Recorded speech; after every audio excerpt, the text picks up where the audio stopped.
52 से लेकर के आज तक लगातार चुनाव में रिफॉर्म होते ही रहे और होते रहने चाहिए। और मैं मानता हूं इसकी चर्चा भी लगातार होती रहनी चाहिए। उसके अंदर खुले मन से चर्चा होनी चाहिए, बंधे मन से होने की कोई जरूरत नहीं है। आउटराइट ये कह देना कि एक देश एक चुनाव के हम पक्ष में नहीं, अरे चर्चा तो करो भाई, आपके विचार होंगे।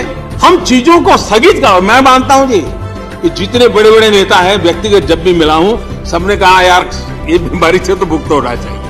एक बार 5 साल में एक बार चुनाव आए, महीना 2 महीना चुनाव का उत्सव चले, फिर सब काम में लगे। ये बात सबने बताई। हमारे देश में पहले एक देश एक चुनाव होता था जी, बाद में गड़बड़ होने के बाद डिरेल हुआ है, और उसका सबसे अधिक बेनिफिट आप लोग। वन नेशन वन इलेक्शन सिर्फ चर्चा का विषय नहीं बल्कि भारत की जरूरत है। हर कुछ महीने में कहीं न कहीं चुनाव हो रहे हैं। इससे विकास कार्यों पर प्रभाव पड़ता है। नवंबर 2020 में पीएम नरेंद्र मोदी ने 80वें अखिल भारतीय पीठासीन अधिकारी सम्मेलन को संबोधित करते हुए ये बात कही थी। अब करीब 3 साल बाद 1 सितंबर 2023 को सरकार ने वन नेशन वन इलेक्शन पर एक कमेटी बनाई है। इसके अध्यक्ष पूर्व राष्ट्रपति रामनाथ कोविंद होंगे। सुगबगाहट है कि 18 से 22 सितंबर के विशेष सत्र में इस पर कोई बड़ा फैसला लिया जा सकता है। भारत में फिलहाल राज्यों के विधानसभा और देश के लोकसभा चुनाव अलग अलग समय पर होते हैं। वन नेशन वन इलेक्शन का मतलब है कि पूरे देश में एक साथ ही लोकसभा और विधानसभाओं के चुनाव हो। यानी मतदाता लोकसभा और राज्य के विधानसभाओं के सदस्यों को चुनने के लिए एक ही दिन, एक ही समय पर या चरणबद्ध तरीके से अपना वोट डालेंगे। आजादी के बाद 1952, 1957, 1962 और 1967 में लोकसभा और विधानसभा के चुनाव एक साथ ही होते थे, लेकिन 1968 और 1969 में कई विधानसभाएं समय से पहले ही बंद कर दी गईं। उसके बाद 1970 में लोकसभा भी बंद कर दी गई। इस वजह से एक देश एक चुनाव की परंपरा टूट गई। मई 2014 में जब केंद्र में मोदी सरकार आई, तो कुछ समय बाद ही एक देश और एक चुनाव को लेकर बहस शुरू हो गई। दिसंबर 2015 में लॉ कमीशन ने वन नेशन वन इलेक्शन पर एक रिपोर्ट पेश की थी। इसमें बताया था कि अगर देश में एक साथ ही लोकसभा और विधानसभा के चुनाव कराए जाते हैं, तो इससे करोड़ों रुपए बचाए जा सकते हैं। इसके साथ ही बार बार चुनाव आचार संहिता न लगने की वजह से डेवलपमेंट वर्क पर भी असर नहीं पड़ेगा। इन्हीं बातों को ध्यान में रखते हुए 2015 में सिफारिश की गई थी कि देश में एक साथ चुनाव कराए जाने चाहिए। पीएम मोदी ने जून 2019 में पहली बार औपचारिक तौर पर सभी पार्टियों के साथ इस मसले पर विचार विमर्श के लिए बैठक बुलाई थी। तब केंद्रीय मंत्री और वरिष्ठ बीजेपी नेता रविशंकर प्रसाद ने कहा था कि देश में कमोबेश हर महीने चुनाव होते हैं, उसमें खर्चा होता है। आचार संहिता लगने के कारण कई प्रशासनिक काम भी रुक जाते हैं। हालांकि कई पार्टियों ने विरोध दर्ज कराया था। 2020 में पीएम मोदी ने एक सम्मेलन में वन नेशन वन इलेक्शन को भारत की जरूरत बताया। अब 1 सितंबर 2023 को सरकार ने इस मसले पर एक कमेटी बनाने का फैसला किया है, जिसके अध्यक्ष पूर्व राष्ट्रपति रामनाथ कोविंद होंगे। ये कमेटी इस मसले पर सभी स्टेक होल्डर्स से राय लेकर रिपोर्ट तैयार करेगी।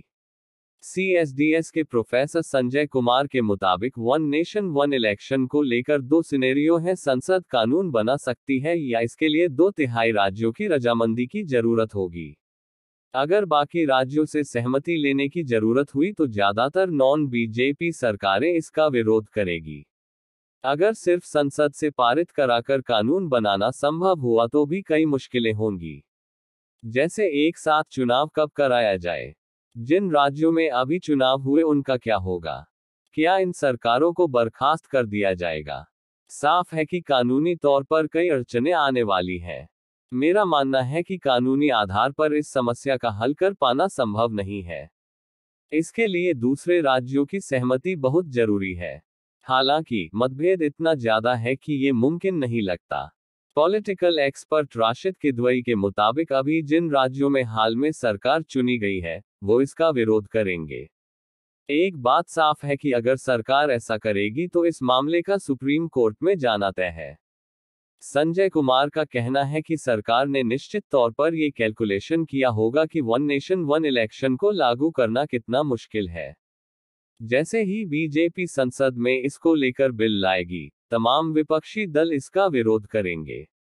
इसके जरिए बीजेपी लोकसभा चुनाव में जनता के बीच ये मुद्दा लेकर जा सकती है। बीजेपी कहेगी कि हम देश का पैसा बचाने के लिए ऐसा करना चाहते थे, जबकि विपक्षी दलों ने हमें ऐसा करने से रोक दिया। राशिद किदवई का कहना है कि पीएम मोदी जो काम करते हैं, उसकी मंशा ये होती है कि ज्यादा से ज्यादा प्रचार हो। इसे ऐसे समझे कि संविधान के आर्टिकल 370 के खत्म होने से भले ही कश्मीर में कुछ नहीं बदला हो, लेकिन देश में पीएम मोदी ने अपनी धाक जमा ली है। उन्होंने जनता में ये मैसेज दिया कि केंद्र सरकार ने काफी बड़ा काम कर दिखाया है। देश में बड़ी आबादी मध्यम वर्ग की है, उनको खर्चा बचाने की बात कहने से सरकार की लोकप्रियता बढ़ जाएगी। राशिद कहते हैं कि अगर केंद्र सरकार सही में इस दिशा में काम करना चाहती है तो उसे लोकसभा चुनाव के साथ उन राज्यों में चुनाव कराना चाहिए जहां बीजेपी की सरकार है और अगले 6 महीने में चुनाव होने हैं। इस तरह भाजपा खुद की सरकार को बर्खास्त कर ऐसा फैसला लेकर दूसरे दलों पर दबाव बना सकती है। हर साल 5-6 राज्यों में चुनाव पड़ जाते हैं। वन नेशन वन इलेक्शन के समर्थकों का कहना है कि इससे विकास कार्यों में बाधा पड़ती है। वो ओडिशा का उदाहरण देते हैं।